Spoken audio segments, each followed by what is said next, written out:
Hello all, welcome back to the Minstermen, man. I'm Dan, this is episode 14. I said we might get a couple of wins before the end of the season, maybe try and secure a playoff spot at least. I might have been a bit hasty even saying that.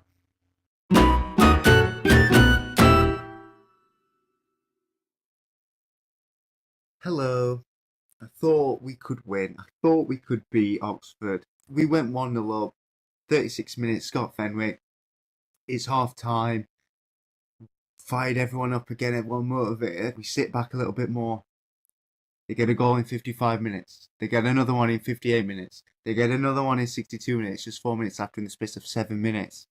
They get 3 goals. And they just finish the game. And that's the end of that. 4 straight losses in the league for us. Bolton, Port Vale, Peterborough and Oxford. A mixture of home and away games. Home and away. We can't say, just away games or just home games. We need to know. Just all across the board. Shocking. We're against Chesterfield today. They sit in 19th. Hopefully, we can get something, anything. 1 point. At least. I mean, Scunthorpe are on fire. They're 81 points now. 9 points ahead. We properly have lost our form. Look at that. First all the way through. Drop down first. Drop down a bit. First again and then boom. Just like plummeting down. It'd be a shame if we don't even reach playoffs after being ahead for the majority of the season. That would be a real shame. Like I say, 4 last on the bounce with our form. We are only now 2 points away from just dropping out the playoff zone altogether. We've been first for 80% of the season, and we're 2 points off just falling out of the playoff positions. It is mental. Our form is the worst I've seen in a long time. See our goals against, 60 goals against.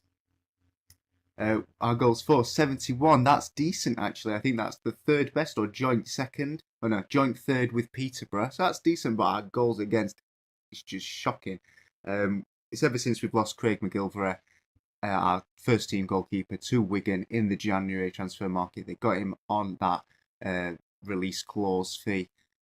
Oddly got a tuppence for him really, and we've not been able to do much since then. We've really had shocking form. We lost against Oxford in the last match, of course. I thought we could win against. I thought we would win. And Coventry have leapfrogged us up. We are now 7 points away from getting that automatic promotion second spot from Peterborough. It's not looking promising. We are in the playoffs. We are against Chesterfield today, who are fighting bravely against revelation even. Neither of them. Relegation is the word. They are 2 points off being in that relegation zone. But we've lost against Port Vale this very recently, and they sit in the relegation zone, so it's not necessarily going to be an easy match at all. Our side today looks like that. Then we've got Bulker in the net, Hanley on the left. If Sam comes back, I'm going to give him another chance. Didn't play him in the last 2 matches and didn't really change much, did it?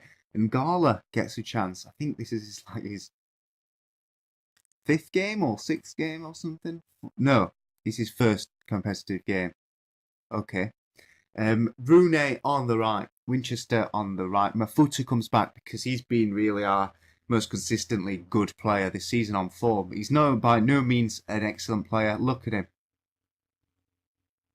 What's the report? He's a good player for most Vanarama national sides. Now, most of our players' team reports or player reports says they are a good player for most Vanarama national sides. That's what the majority of our players are. So, yeah. But he is just performing really well for us. So why not play him? Why not play him, indeed? So we've got Mafuta there playing that ball winning midfield role. Cavalier comes back on deep lying playmaker, and Prowley comes back then, changing him up for Connolly because Connolly needs a rest. Poor Connolly. Taylor is going to be playing as a target man. No, Taylor's going to be playing as a false nine today. Hazeldine as a poacher. Or should I switch that up a bit? Yeah, I'm going to switch that up a bit. Hazeldine as a false nine, Taylor as the poacher then.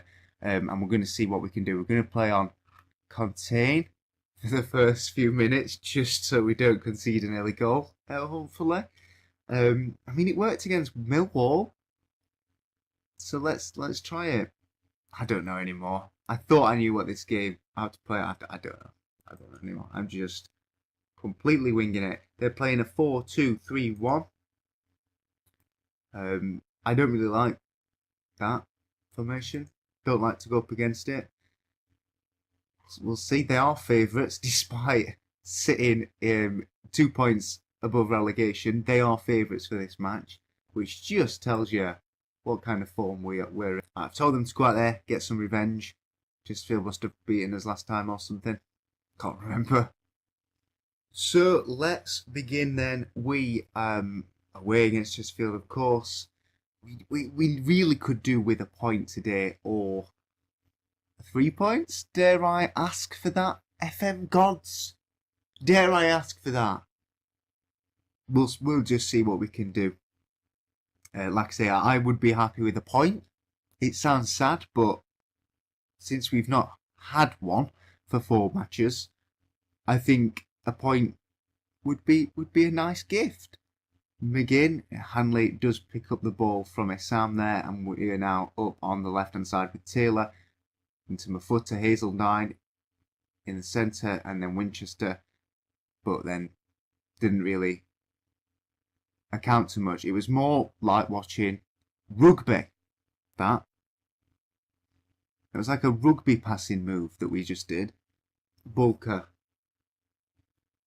tries to find Taylor, but too many men on him. Moncher, O'Shea, oh my god. It's happened again. The curse of the long shot. The curse of the long shot. That's what I'm going to call it. Because it looks like when teams get their first goal against us, when they do break down our defence, it is because they've got someone in there that can just whack the ball on the edge of the box and actually get the ball in the back of the net. That's something that none of our players can do, by the way. Just lovely placed. Absolutely lovely placed. Do we have too many defenders in front of our goalkeeper? Oh my god.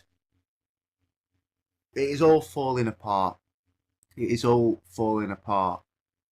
We very rarely finish the season with wins. It's just something we can't do. We can't finish seasons. Maybe I can't finish seasons on FM. We won the Vanarama National title. We won the League One title last season. But in both of those seasons, I seem to remember us not having a good last few matches. Only maybe picking up 3-4 points in the last 4, maybe. I don't know, to be confirmed. But I seem to remember us always struggling. We get one back. Who is it?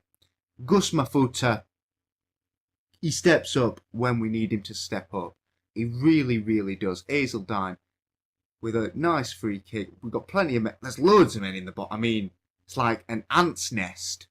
But Mafuta, he's like an anteater. Yes, I'm going to roll with that joke. It's not even a joke. It's just a natural history analogy. Anyhow, what's our team doing? Gus Mafuta then, he's playing well because he's got the goal. Defence is struggling. Lyle Taylor also struggling. Come on, boys. I know you can do much better in the second half. Strikers, come on. Let's be impassioned. We were top. We were top of the league up until recently. Lyle Taylor then to Hazeldine. Come on, lads. Cavalier. Lyle Taylor again gets a second chance to do something. Finds Hanley with a nice, clever move. Creates space, at least for the team. Space and time. Hazeldine is in. Oh, he hits the crossbar. He hasn't scored for ages, and he is my favourite player in this side because I bought him up for free. I picked him up in the Vanarama National when he were, 18, 19 years old, and he's been consistently very good for us over the past few seasons, and even in this season, apart from very recently. I want him to get a goal because I want him to find his form again. Because I don't want to be in a situation where come the summer, wherever we are, League One or Championship, where I'm looking for a striker to replace Hazeldine, I think it'd be sad.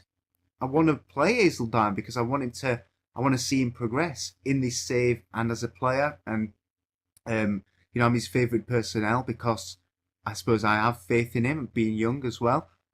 Oh, with a great shot as well from Hazeldine, and I want to see him do well. Whether that's his attributes going up or whatever, or whether that's just him getting good seasons in, getting good assists, getting good goals. I think he's still top assister, as I call it, in League One, which isn't bad to say. I've not been playing him recently because he's been playing shocking. It isn't bad at all. So, and he's got an assist today, so he is good. He's a good striker. He gets a few goals and he gets plenty of assists.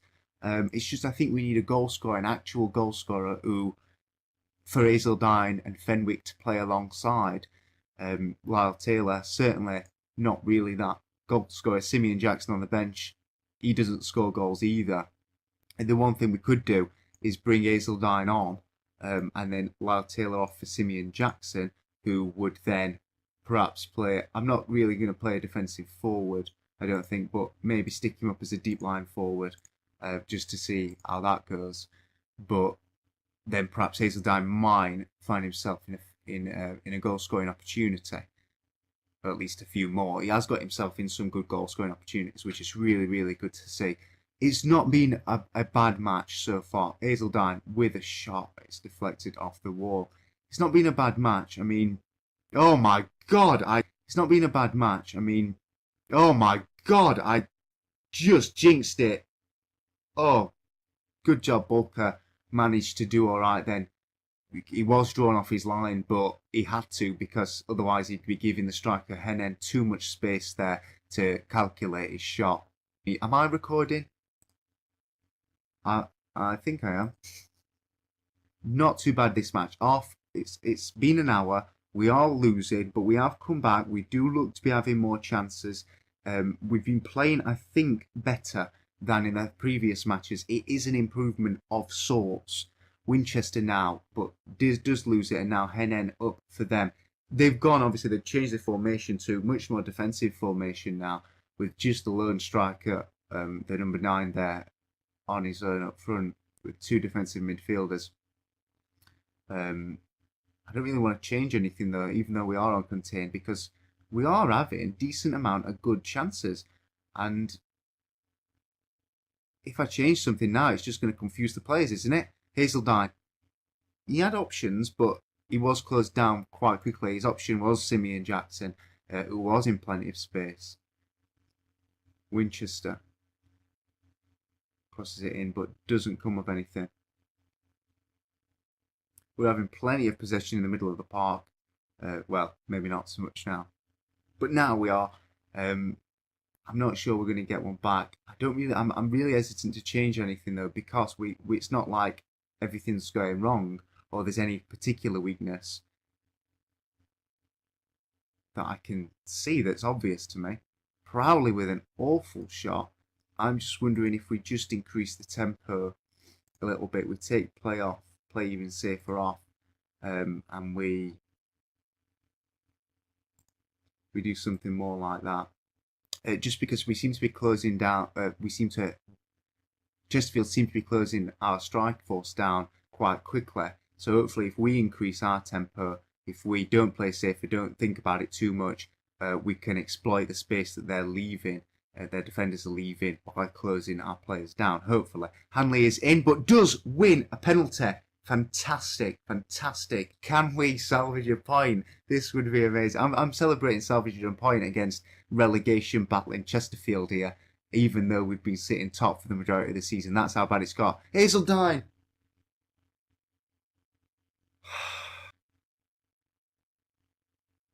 I have nothing to say. Rooney now. Mafuta. Winchester on the right. Mafuta. Cavalier, plenty of space. Come on, Hanley. Do you know what? I do have something to say about that. It sums up Max Hazeldine's form recently, and our form as a team. And I've said it at least twice in the past in this season. When Max Hazeldine doesn't perform, we don't win. Standard. And he hasn't been performing, and we haven't been winning. And the same, Mafuta, oh, he fancied his chances there. We haven't been winning, and it's. I thought we could get a point in this match just then, and Hazeldine would be getting the equaliser. It all looks set up, but it just shows you luck is not on our side. Confidence isn't on our side, and I have no idea why it's all fallen apart in the past few matches. Hazeldine is on the ball, does keep it in after nearly running it out, but does lose it straight away. Beasley, though, Moncur in plenty of space in the middle of the park. We've got plenty of men behind the ball. Browley now, and it's 2-1. Chesterfield do get the win. We can't beat teams like Chesterfield or Port Vale recently. We can't beat anybody. It's how I thought the season would go from the off. We're just lucky that we didn't start like this. That we did have a really good run because we are at least safe from relegation. You know, we ain't going to be relegated. So that's we're now outside the playoff place. It is a shambles. It is a complete and utter shambles. Look at that. This might be the worst end to the season I've ever experienced. We're just plummeting down, and it looks like all the rest of the sides amongst us are on decent form. They're taking advantage of the fact that we can't win a football match. 2 matches to go. I don't want to end the season on 7 matches losing streak, and we finish mid-table because of it or something stupid. We're only out by a goal out of the playoff positions. We are now 10 points behind Peterborough, so that ain't happening. We're only 4 points off Charlton, who sit third, so anything can happen. Or 2 points off Charlton, who sit third, actually. So anything can happen. We're still in with a chance, as are Rotherham, who sit in 8th. We do versus Nottingham Forest next, which is going to be difficult. And I probably would say if we can't beat Nottingham Forest, we might not get the playoff position, which it's not such a bad thing if we don't get promoted. We've just got to put things into perspective. It was a freak start to the season for a newly promoted side with Vanarama national players, right? The Championship would have torn us apart, but we've had a good season this season. In many regards, our FA Cup run, our time at the top there at first position. We spent the majority of the season up there. Very comfortable season. Relegation was never seemed like it would actually manifest as a thing like I thought it would. We've gained money. We've got 1.2 mil in the bank. So hopefully all this is leading up to good rebuild in the summer and a really good competitive season next season. We're going to come back from the Nottingham Forest match. We've got to film these matches. Anything can happen, and we'll just see how it goes. All right, guys. Thank you for watching. I'm sorry we can't win a football match. Please hang on in there because I'm sure we can turn it around eventually. Thanks for joining me once again for the Minstermen. Man, please like the video if you have indeed liked the video because it does help the channel. And it's just nice for me to see that people like the video. And please subscribe to the channel if you haven't already. If you're new here or you're not new here, but for some reason you haven't pressed the subscribe button. I know for many years I've been watching certain football manager content and other content, but I just didn't. I was never subscribed because I never actually had a Google account. I used to watch YouTube videos like this indeed, and I just never subscribed or liked or commented because YouTube didn't let me because I wasn't signed in because I didn't have an account. So if that is you, create an account and then you will make yourself known. Come out of the shadows and make yourself known as I have. And since then, everything has been hunky-dory. I'm able to subscribe to all my favourite channels, interact with the content creators, and it has been delightful. So if that is indeed yourself, please create an account, subscribe to the channel and all the other good YouTube channels out there as well. And please comment to introduce yourself. Let me know what I can do. Let me know have you ever experienced anything like this? What is the longest losing streak you've ever had in FM, or indeed, what is the longest losing streak you've had it towards the end of a season? Have you been in a similar situation to this where you've been top or second or in automatic promotion or title contention for most of the season and then just dropped down? What was your final position? Don't be embarrassed because you are witnessing it along with many other people on this very channel. So anyhow, guys, I'm going to end it there. But thank you once again for coming and watching the video. Tweet me if you want as well on the Twitter account below. It'd lovely to hear from you in any format. Until next time, though, until the Nottingham Forest match, can we secure a playoff position or not? That is the question. I shall see you very soon. Ta-ra.